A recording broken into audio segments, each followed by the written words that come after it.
Hello students, how are you? Welcome back Mehta school digital classes.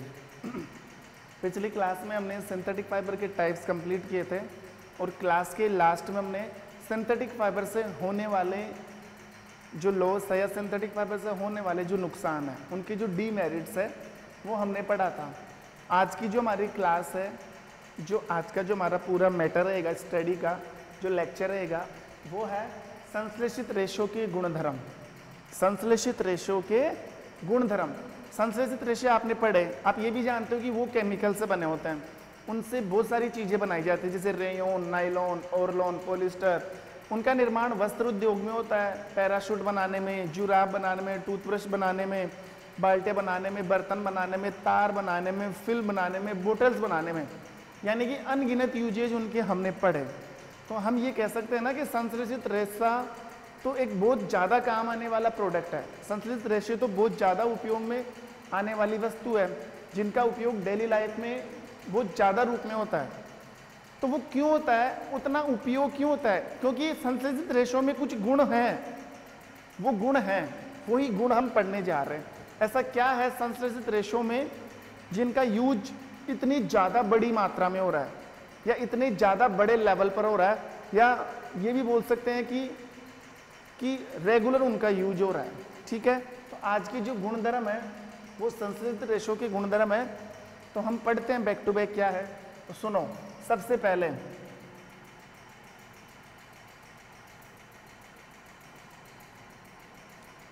संश्लेषित रेशे मजबूत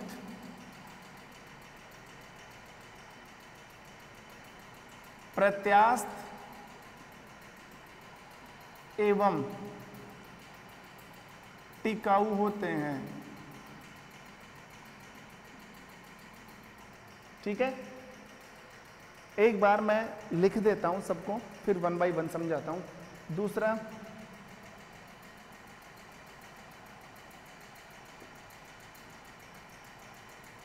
संश्लेषित रेशे प्रबल, हल्के एवं चमकदार होते हैं।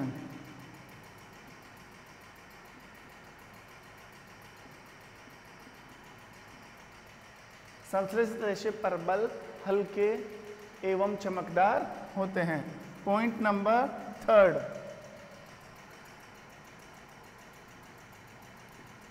संश्लेषित रेशे सस्ते एवं हर जगह अवेलेबल, मतलब हर जगह उपलब्ध होते हैं। 4,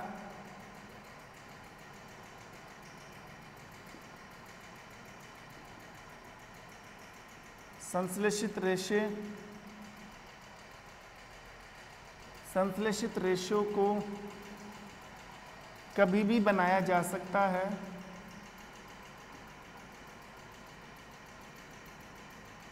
कभी भी बनाया जा सकता है।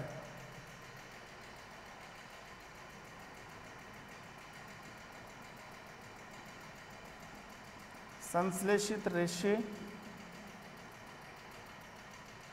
अनभिक्रियाशील होते हैं,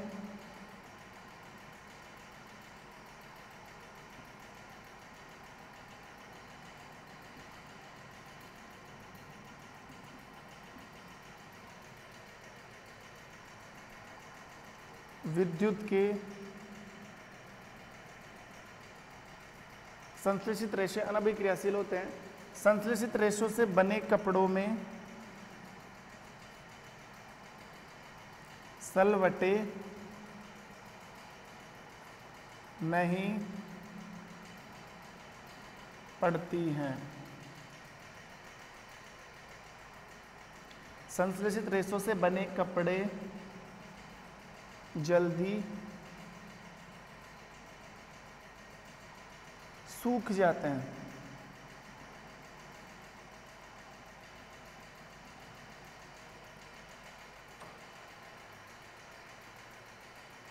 ये देखो 1 2 3 4 5 6 7 संश्लेषित रेशो से संश्लेषित रेशो के कितने गुणधर्म बताए मैंने? 7। कितनी प्रॉपर्टीज बताई? 7। The properties of synthetic fibre. ठीक है, अब सुनना 1 बाई 1 हमें इनका मतलब समझते हुए चलना है। सबसे पहले देखो संश्लेषित रेशे मजबूत, काफी स्ट्रॉन्ग है। इसका मैं एग्जाम्पल दे सकता हूँ। इसका एग्जाम्पल हमने पढ़ा था रेयोन, जो रेशा पढ़ा था हमने, रेयोन है, या जो नाइलॉन पढ़ा था। नाइलॉन का उपयोग कहाँ पर किया जाता है? पर्वतों पर चढ़ने के लिए जो रस्सा बनता है ना, जो पर्वतारोही यूज करते हैं चट्टानों पर चढ़ने के लिए, जो रस्से, वो काफी मजबूत रस्से होते हैं। पैरासूट के रस्से काफी मजबूत होते हैं। तो वो किससे बनते हैं? वो सिंथेटिक फाइबर ही तो है। Nylon is a synthetic fibre. Nylon एक प्रकार का संश्लेषित रेशा ही तो है। तो मजबूती में ये बेमिसाल है। प्रत्यास्थ इलास्टिक है। प्रत्यास्थ का मतलब है रबड़ की तरह, जो जिसको आप खींचो और वो वापस अपनी पोजीशन में आ जाए। काफी इलास्टिक होते हैं इससे बने हुए कपड़े। एवं टिकाऊ। टिकाऊ का मतलब है सिंथेटिक फाइबर से बनी जो चीजें हैं, या इनसे बने जो वस्त्र हैं, या इनसे बने कोई भी प्रोडक्ट है, वो ऐसे नहीं कि 1-2 दिन में ही टूट जाएगा या 1-2 दिन में ही वो फिनिश हो जाएगा। वो लंबे समय तक चलने वाली वस्तु होती है। सिंथेटिक फाइबर से बने कपड़े, सिंथेटिक फाइबर से बनी वस्तुएं काफी लंबे समय तक उनका जीवन काल होता है, काफी लंबे समय तक, और रेगुलर हम उनका यूज कर सकते हैं। दूसरा, संश्लेषित रेशे प्रबल, हल्के। प्रबल का मतलब है स्ट्रॉन्ग से ही मतलब है मजबूत है। प्रबल है मतलब ऐसे यूं नहीं मान सकते कि बहुत जल्दी ही ये खराब हो गए। प्रबल है, चिरस्थायी है, काफी समय तक टिकेंगे। हल्के होते हैं, वजन में कैसे होते हैं? बिल्कुल हल्के, वेट नहीं होता इनके अंदर, और चमकदार होते हैं। ब्राइटनेस तो इनमें बहुत ज्यादा होती है, चमकते हैं दूर से ही। इसके साथ साथ आप एक पॉइंट ये भी जोड़ सकते हो कि संश्लेषित रेशे लस्टर होते हैं, लचीले होते हैं, लचीले। उनको आप कैसे जैसे करके फोल्ड कर सकते हो। संश्लेषित रेशे सस्ते, मतलब संश्लेषित रेशों से बनी वस्तुएं और संश्लेषित रेशों से बने कपड़े बहुत ज़्यादा सस्ते होते हैं, यानी कि जिनकी इकोनॉमिक कंडीशन बहुत ज़्यादा लो है, कम है, वो भी आराम से इन रेशों से बनी वस्तुओं का उपयोग या उपभोग कर सकते हैं। वो भी इन चीज़ों का आनंद उठा सकते हैं। लूज वेट है ना, सॉरी लॉस रेट है ना, बिल्कुल कम है, सस्ते हैं और हर जगह उपलब्ध है। ऐसा नहीं कि संश्लेषित रेशे कोई पर्टिकुलर प्लेस पर ही आपको मिलेगा या कोई स्थानीय जगह पर ही आपको मिलेगा। इसको लेने के लिए आपको दिल्ली, कोलकाता, बेंगलोर ऐसे जाना पड़ेगा, नहीं। अपने आसपास का जो रेजिडेंस है, अपने आसपास की जो कॉलोनीज है, जो आपका निवास स्थान है, उसके आसपास ही आपको विभिन्न प्रकार के संश्लेषित रेशों से बने कपड़े और विभिन्न प्रकार के संश्लेषित रेशों से बनी वस्तुओं का उपयोग मिल सकता है, या वो वस्तुएं आपको मिल सकती है आसपास ही, हर जगह उपलब्ध है। संश्लेषित रेशों को कभी भी या कहीं भी बनाया जा सकता है। ऐसा नहीं संश्लेषित रेशों के लिए आपको वेट करना पड़ेगा कि संश्लेषित रेशे तो उस क्लाइमेट में बनेंगे, इनको ग्रीष्म ऋतु में ही बनाया जा सकता है, इनको शीत ऋतु में, इनको तो कभी बना लो। केमिकल आपके पास स्टोर होते हैं, मशीनें आपके पास स्टोर होती हैं, कभी भी आप इनका फॉर्मेशन कर सकते हो। जबकि आप नेचुरल फाइबर की बात करोगे ना, प्राकृतिक रेशे, वो कभी भी नहीं बन सकते। जैसे ऊन किससे बनती है? भेड़ के बालों से। तो हमें वेट करना पड़ेगा कि भेड़ के बाल क्या हो जाए? बड़े हो जाए। रेशम किससे बनती है? रेशम कीट से। तो हमें वेट करना पड़ेगा उसके लार्वा का, कैटरपिलर का, उसकी प्यूपा अवस्था का, कोकून बनने तक उसका इंतजार करना पड़ेगा। लेकिन ये कभी भी कहीं भी किसी भी जगह आप इनका फॉर्मेशन या बना सकते हो। संश्लेषित रेशे अनभिक्रियाशील होते हैं। संश्लेषित रेशे ना तो वायु से क्रिया करते हैं, ना जल से, ना अम्ल से, ना सार से। मतलब ऐसा नहीं कि संश्लेषित रेशों ने किसी से क्रिया कर लिया और वो खराब हो गया। जैसे संश्लेषित रेशों से बना कपड़ा होता है, आप उसके ऊपर पानी डालोगे तो पानी से रिएक्शन नहीं करता, सूख जाएगा थोड़ी देर के बाद में, किसी से भी रिएक्शन नहीं करता।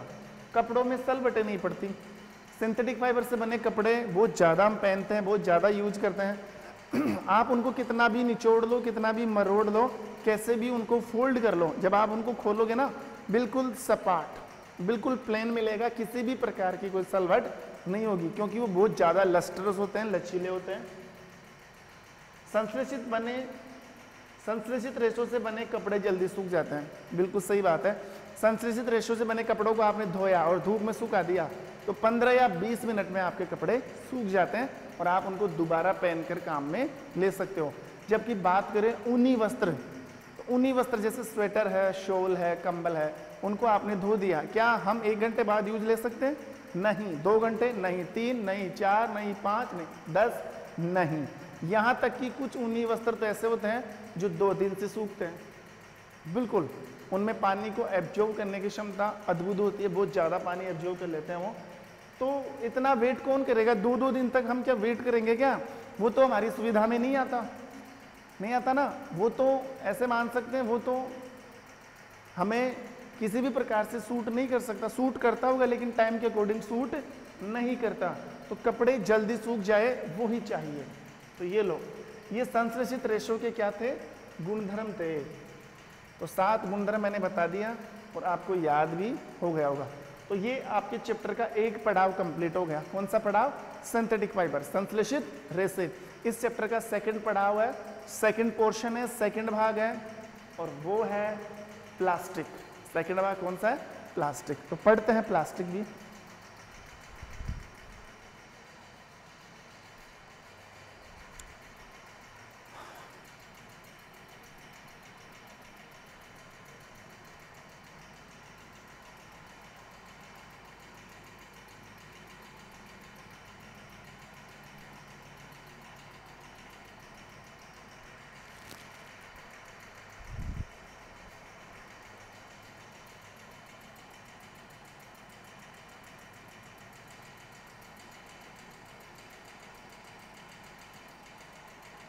प्लास्टिक,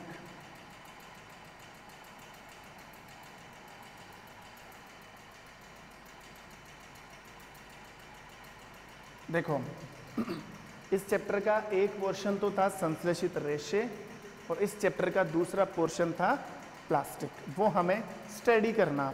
देखो जिस प्रकार संश्लेषित रेशे एक प्रकार के बहुलक होते हैं और वो बहुलक कार्बनिक इकाइयाँ होती है, ठीक उसी प्रकार प्लास्टिक भी एक प्रकार का बहुलक है। और प्लास्टिक में भी जो छोटी छोटी इकाइयाँ होती है ना, वो कार्बनिक इकाइयाँ होती है, वो भी केमिकली होता है। सेम उसकी तरह थोड़ी सी नेचर बदलती है, पढ़ने से पता लगेगा। देखो प्लास्टिक भी एक प्रकार का क्या है? पॉलीमर। क्या है? बहुलक है, बहुलक। अब पोली का मतलब होता है अनेक, और मर का मतलब इकाइयाँ। मतलब प्लास्टिक भी अनेक इकाइयों से मिलकर बना होता है। तो जब अनेक इकाइयाँ मिलेगी तो बनेगा बहुलक, और इस बहुलक से कौन बनी होती है? प्लास्टिक। वो जो अनेक इकाइयाँ है ना, 1 इकाई, 2 इकाई, 3 इकाई, 4 इकाई, ऐसे बहुत सारी इकाइयाँ जब मिलेगी तो बहुलक बन जाएगा। हाँ, प्लास्टिक की एक इकाई को हम क्या बोलेंगे? एक इकाई को बोलेंगे एकलक, मोनोमर। क्या बोलेंगे? मोनोमर। प्लास्टिक की एक इकाई को क्या बोलेंगे? एकलक, मोनोमर। क्या बोलेंगे? एकलक। अब जब बहुत सारे एकलक मिलेंगे, एकलक एकलक एकलक एकलक, तो बनेगा बहुलक। हम ऐसे बोल सकते हैं ना, एकलक प्लस एकलक, तो क्या बन गया? बहुलक। क्योंकि बहुलक में जो पोली आ रहा है मोर देन 1, एक से ज्यादा हो सकता है वो। तो मोनोमर, मोनोमर, पॉलीमर। एकलक को मोनोमर कहते हैं ना, तो मोनोमर और मोनोमर मिलकर क्या बनाती है? बहुलक। तो आप तो ऐसे समझ सकते हो कि प्लास्टिक एक प्रकार का बहुलक है। मतलब प्लास्टिक छोटी छोटी इकाइयों से मिलकर बनी हुई है, प्लास्टिक छोटे छोटे एकलक से मिलकर बना हुआ है। और वो जो एकलक होता है, वो जो छोटी छोटी इकाइयाँ होती है ना, वो कार्बनिक इकाइयाँ हैं, वो केमिकल्स हैं। ये जो मोनोमर है वो एकलक है, ये क्या है? कार्बनिक इकाइयाँ। और इनको आप क्या बोल सकते हो कि sir it is a chemical. ठीक है, तो ये मतलब था किसका? बहुलक का। अब प्लास्टिक बहुत सारी इकाइयों के रूप में जुड़ी होती है। अगर मोनोमर की एक एक इकाई एक सीधी लाइन में जुड़ी होती है, उनको हम रेखिक इकाई बोलते हैं। जैसे मान लो कार्बनिक इकाई है ना, कार्बनिक का मतलब क्या होता है? कार्बनिक इकाइयां का मतलब है ये कार्बन से बना हुआ है। अगर कार्बन एक सीधी रेखा में जुड़ा हुआ है ऐसे, ये कार्बन की चेन जुड़ी हुई है ऐसे, मतलब 1 इकाई, 2 इकाई, 3 इकाई, 4 इकाई, 5 इकाई, तो इस इकाई को बोलते हैं रेखिक इकाई। क्या बोलते हैं? रेखिक इकाई, रेखिक इकाई, लीनियर यूनिट। क्या बोलेंगे इसको? Linear unit. ऐसे आप देख सकते हो कि मोनोमर की इकाइयां एक सीधी लाइन में जुड़ी होती है, जो बहुलक का निर्माण करती है, वो रेखिक इकाई होती है। अब देखो, एक रेखिक इकाई, उसके नीचे दूसरी रेखिक इकाई, उसके नीचे तीसरी रेखिक इकाई, ऐसे हम जोड़ते चलेंगे तो बहुत बड़ी प्लास्टिक का निर्माण हो जाएगा। देखो, अगर बहुत सारी रेखिक इकाइयों को जोड़ दिया जाए ऐसे, इसके साथ इसको अटैच किया, इसको इसको इसको इसको इसको इसको, फिर इसके नीचे carbon carbon carbon carbon carbon carbon carbon. एक रेखिक इकाई की, ये रेखिक इकाई की लाइन है, दूसरी रेखिक इकाई की लाइन है, तीसरी रेखिक इकाई की लाइन है। अब सोचो, अगर ऐसी तमाम रेखिक इकाइयों को जोड़ दिया जाए तो एक बहुत बड़े लेवल पर किसका निर्माण हो जाता है? प्लास्टिक का। और प्लास्टिक की लेंथ के अकॉर्डिंग, उनकी ब्रेथ के अकॉर्डिंग हम प्लास्टिक के पाउच बनाते हैं, हमारी डेली लाइफ के अकॉर्डिंग या हमारी यूजनेस के अकॉर्डिंग बनाते हैं।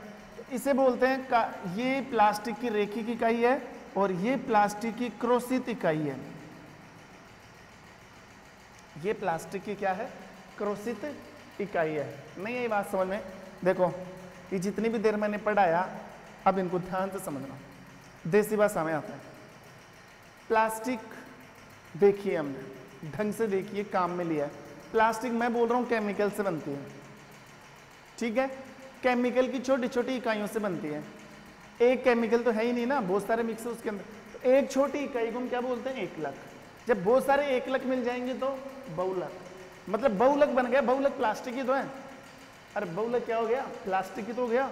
अगर आप इकाइयों को ऐसे जोड़ोगे सीधी लाइन में तो रेखिक इकाई बन रही है।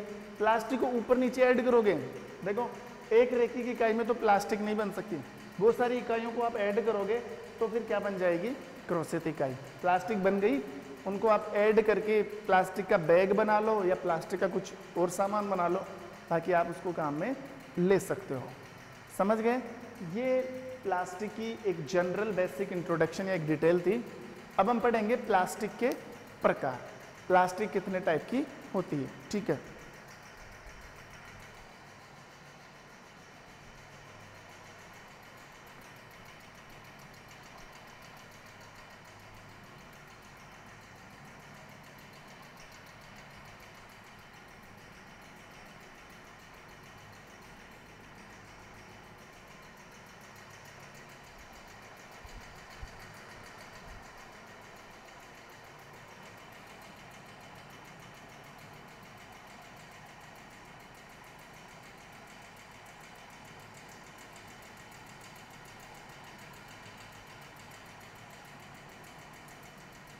प्लास्टिक के प्रकार, प्लास्टिक के प्रकार देखो, यूजनेस के आधार पर, स्ट्रक्चर के आधार पर या स्ट्रोंगनेस के आधार पर प्लास्टिक कितने टाइप की होती है? 2 टाइप की। आप बेसिकली बात बोल सकते हो कि मजबूती के आधार पर या फिर संरचना के आधार पर। प्लास्टिक को 2 टाइप से डिवाइड किया है, प्लास्टिक को 2 कैटेगरी में कैटेगराइज किया गया है, कैटेगराइज किया है। अब 2 कौन से हैं? एक प्लास्टिक तो है थर्मोप्लास्टिक,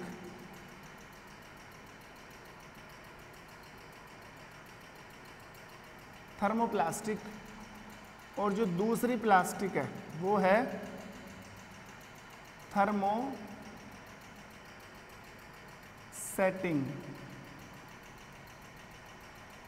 थर्मोसेटिंग प्लास्टिक।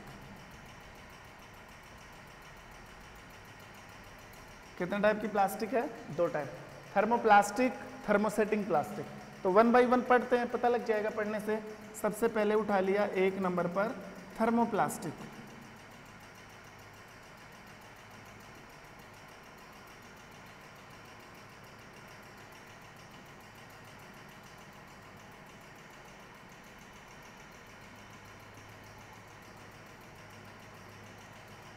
सबसे पहले क्या ले लिया? थर्मोप्लास्टिक। अब देखो, थर्मोप्लास्टिक किसे कहते हैं?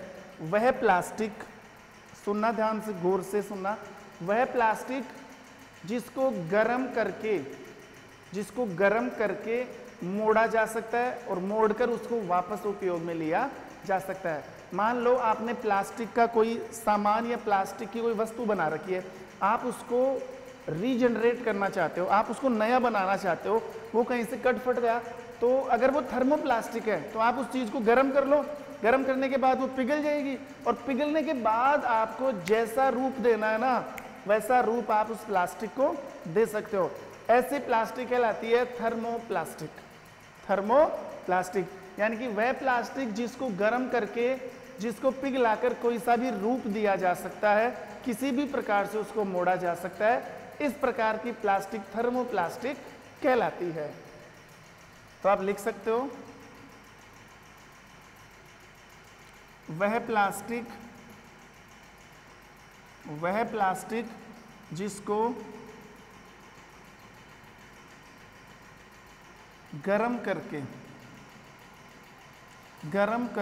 गरम करके पिघलाकर कोई सा भी रूप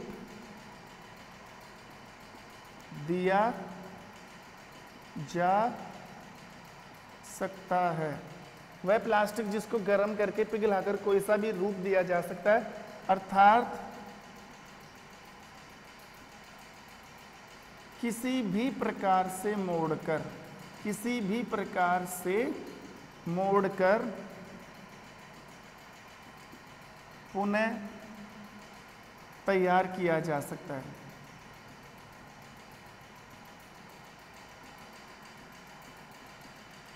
और इसका एग्जाम्पल है पॉलीथीन।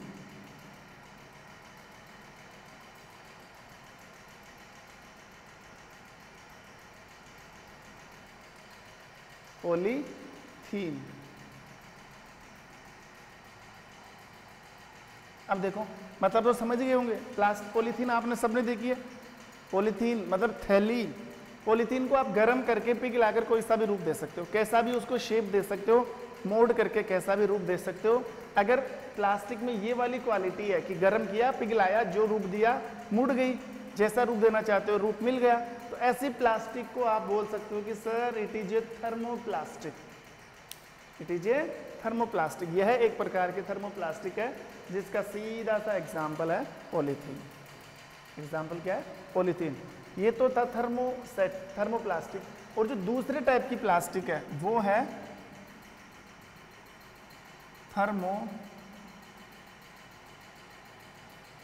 Thermosetting plastic.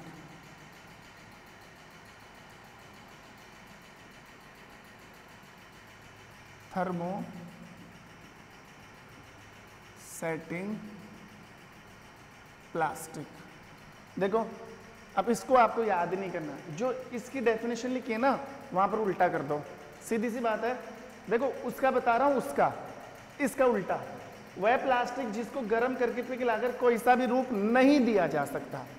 थर्मोसेटिंग के लिए जिसको गर्म करके कोई सा भी रूप नहीं दिया जा सकता, अर्थात किसी भी प्रकार से मोड़कर उसको पुनः तैयार नहीं किया जा सकता। वह प्लास्टिक जिसको गर्म करके पिघलाकर मोड़ा नहीं जा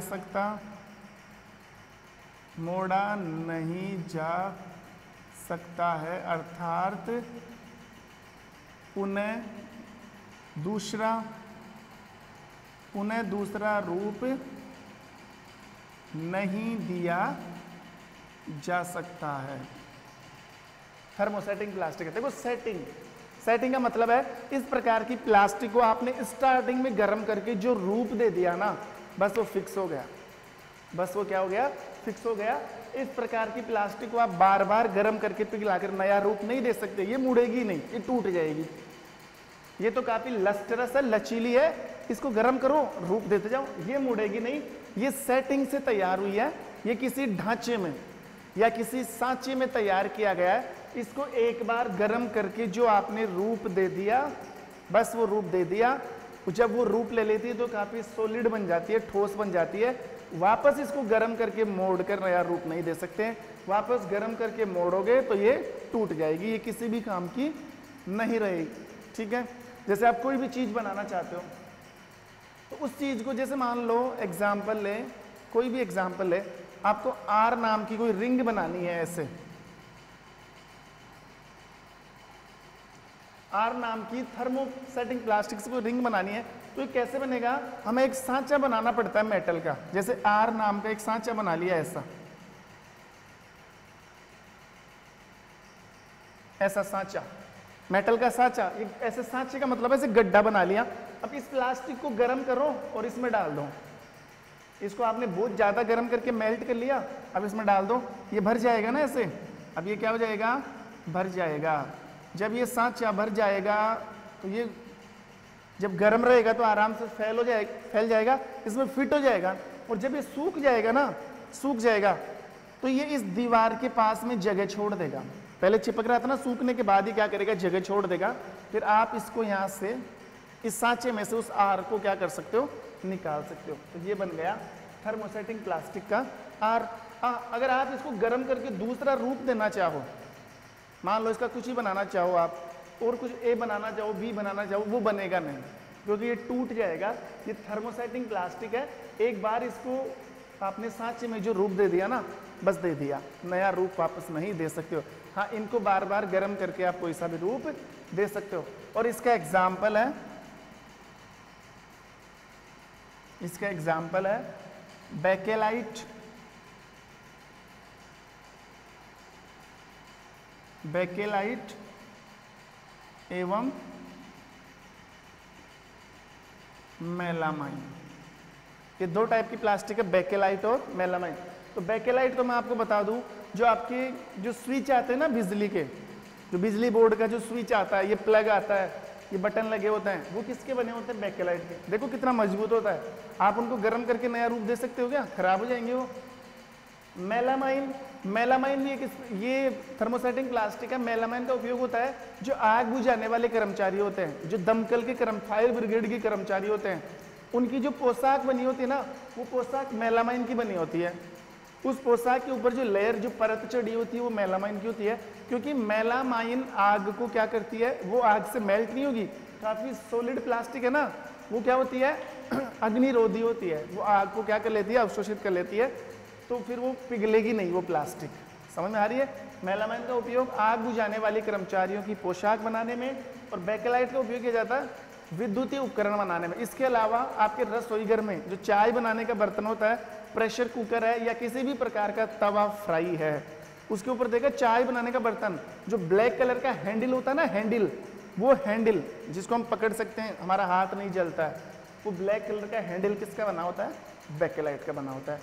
तो हमने दो टाइप की प्लास्टिक पढ़ी, थर्मोप्लास्टिक और थर्मोसेटिंग प्लास्टिक। आई होप आपको ढंग से समझ में आया होगा, एग्जाम्पल के साथ और इनके गुणों के साथ मैंने आपको समझाया। नेक्स्ट क्लास में पढ़ेंगे प्लास्टिक के गुणधर्म। तब तक के लिए thank you, have a nice day.